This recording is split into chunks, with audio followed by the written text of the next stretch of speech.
EMS ಎಲ್ಲ ಸಂಘಟನೆಗೂ ನಾವು ಹೋಗ್ತೀವಿ. ಅವ್ರ ಸಂಘಟನೆ ಆಫೀಸ್ ಹೇಳ್ತೀವಿ, ನಮ್ಮ ಜೊತೆಗೆ ಸೇರಿ.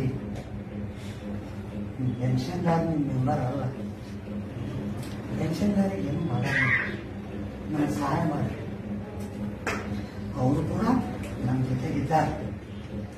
ಏನದ್ರ ಬಗ್ಗೆ ಏನು ಡೌಟ್ ಇಲ್ಲ.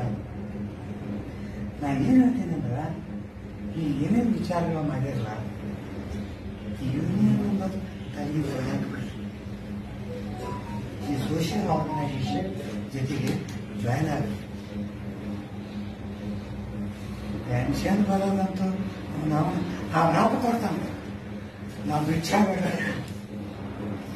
ನನ್ನ ರೊಕ್ಕದಲ್ಲಿ ಸರ್ಕಾರ ನನಗೆ ಪೆನ್ಷನ್ ಕೊಡಬೇಕು. ಇವತ್ತಿನ ದಿವಸ 2 ಸರಿ ಮೋದಿನ ಭೇಟಿಯಾಗಿ ನಾವು ಮೋದಿ ನಮಗ ತಿರಸ್ಕಾರ ಮಾಡಿಲ್ಲ.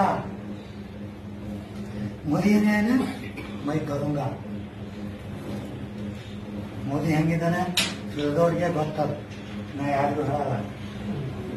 ಮಾಡ್ತಾನೆ, ಅವ್ನು ಮಾಡೋವರೆಗೂ ನಾವು ಸಮಾಧಾನ ಮಾಡೋದು. ಮೋದಿ ಒಬ್ಬರೇ ಹೋಗುವಂತೆ ಅಂತ ನಾವು ಸುಮ್ಮನೆ ಕೂತಿಲ್ಲ. ಪ್ರತಿಯೊಬ್ಬರು ಮಿನಿಸ್ಟರ್ಗಳು